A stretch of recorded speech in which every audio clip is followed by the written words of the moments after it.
Well, you just interviewed Lamar Odom. Yeah. And he walked out after you were asking about the trans rumors. Because there's pictures. I remember one picture of him with a trans woman, but I guess there's multiple pictures of him with various trans people. When I was doing my Googles on Lamar Odom, some of the stuff that I found was I found a radio clip of Ricky Smiley kind of making fun of him for being caught spending time with trans women and stuff like that. I found a couple of different blog posts. So, when you're writing questions for an interview and it's somebody that you're at least a little bit nervous or a little bit on the edge, you don't know how comfortable they're going to be. You have a lot of times questions that are, I'm definitely going to ask these.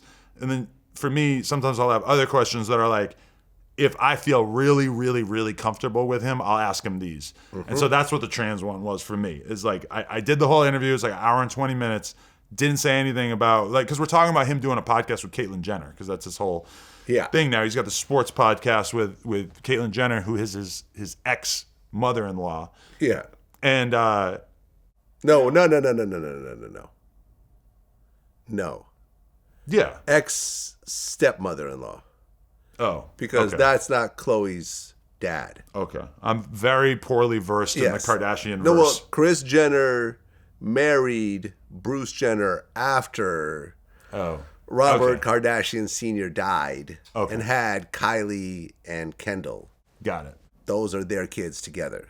Got Khloe has a different dad. Very good fact And he was check. married to Khloe. Right. Okay. Right. There's other episodes of mine that I should probably edit because that is accurate. Right. But either way, we're kind of talking about trans people a little tiny bit. He dead named Caitlyn Jenner for a moment. He called her Bruce, but he took it right back. So I don't think the trans community was offended or anything like that. But then at the end of the interview, I say to him, I'm kind of wrapping it up. It's clear that the interview is kind of winding down.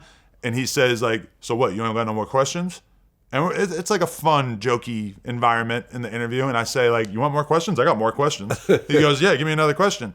So I tried to say it in the most roundabout way possible. And I said, so now that you're doing this podcast with Caitlyn Jenner, do you think that might open the door for you to spend time with trans women romantically? And he basically just said, this dude's crazy. And he walked out, which...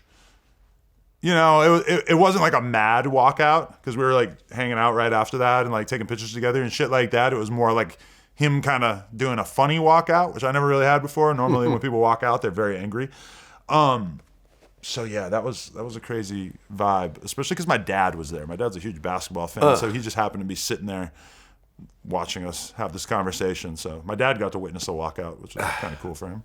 Well, I was supposed to have a Lamar Odom interview around the same time. Right. But it did not happen. Right. He bailed on you at the last minute, right? Well, when people waste my time and money, I don't try to get revenge or I don't try to somehow, do something to them, but I will talk about it and I will earn my money back that way. So Lamar Odom, we had an interview years ago. I paid him to do the interview. It was a great interview. It was a life story piece. I watched it, yeah. It's a cool interview, everything else like that. Had a good vibe. Everyone walked away happy. He got paid. Interview did good numbers. Thought we had a reasonable relationship at that point. Business relationship at that. We had another interview. He was supposed to get paid for it. Last minute, I think he just asked for a bunch of extra money out of the blue. And I was like, nah, this wasn't, he just didn't show up. Another interview, once again, it was a paid interview. And yeah, he just didn't show up last minute. So they reached out again. It was like, yo, he wants to do an interview. I'm like, well, listen, I'm not paying him at this point. I've already wasted two different instances. Because every time we lose an interview, we lose thousands of dollars between the cameraman, the studio, all the time spent, my staff. And the fact that if something's, set for that day, usually that day is shot. I can't go and get someone else that day. So our schedule gets affected. So I take it personally when people do that. And for him, it's the third time I said, okay, look, I could do it, but I'm not going to pay him this. I'm like, no, it's cool. He's going to do it. It's 100%. He's with it, whatever. Day of the interview, a couple hours before the interview, he's not going to make it. I said, again? You got to be fucking kidding me right now. So after that happened, I sent him a DM. I said, yo, this is the third time you've canceled on me last minute. Do you have some sort of personal issue with me? And I get a response from his so-called manager Gina Rodriguez, and she was like, "Oh, we never scheduled this. We never confirmed on this. But since you want to have this attitude, we're not going to do any video, interviews with you in the future." So then I go back to my people who were scheduling it, and I'm like, I showed them this. I'm like, "What just happened?" They're like, "Nah." He responded to us and was like, "Oh, Vlad paid me for the first interview. Why would I go and do one for free now?" So once again, he pulls this bullshit. Number one, fuck you, Gina Rodriguez. You can go fuck yourself. If I was an old lady who was still trying to pay my bills, making money off of managing Lamar Odom, I guess I'd be mad at the world too. So fuck you. Point blank, period. You can go fuck yourself. Because really your response was so fucked up. It was like, yo, I just had something canceled on me. And I'm telling you, it's a pattern of the shit being canceled. As his so-called manager, you should at least do some sort of damage control as opposed to be like, "Oh, we're not going to interview with you in the future." Like, of course I'm upset. But, and then to start a whole back and forth where she's like, "Oh, you're lying. He never agreed to this." And I'm like, you're not around him 24/7. You don't know what the fuck he's agreeing to. This motherfucker was on crack. Like, I remember Gilbert Arenas told me the story in our last interview, right? Because remember, he was on the Big Three at one point. And Gilbert, I think, was coaching. Gilbert was telling me this story. He wasn't there, but a bunch of the other players told him. He said after a game, Lamar Odom is taking a shower and he's got his phone out and he's watching porn as he's showering. He finishes showering, walks into the team meeting, and the whole time he's on his phone watching porn with everyone around him seeing what he's watching. Like, that's a cry for help. Like, that does not seem like something a sane person does. And by the way, I have a new name for him. From now on, he's Lamar Odom. He's not Lamar anymore. He's Lamar Odom. And Lamar, if you want to hit me up and have a conversation with me man to man, you could do it. Right? It is what it is. Like, you know what you've done. Right. What you did was really nasty and foul. And I remember when I mentioned this to Gilbert, he goes, well, he just has a history of this type of thing. Even when he was like doing the Big Three, he wouldn't show up to shit and he'd be doing this weird porn shit. He's like, yeah, some of these Lakers dudes kind of feel like they're kind of bigger than life, because people sort of like, look up to them because, because you may have played with Kobe or, you're part of a championship team or whatever. So they act like, but I'm just like, well, that's bullshit because I've interviewed so many world-class athletes from Mike Tyson, Evander Holyfield, Michael Vick, John Sally, Dominique Wilkins, Dennis Rodman, like guys with actual multiple rings that they deserved and, world-class champions, Darryl Strawberry, the list goes on and on, Jose Canseco, Pete Rose. Like, I can go on and on with people who have way more accolades than Lamar and were very professional. Came in, did their job, got paid, everyone walks away cool. Lamar Odom is on another fucking level.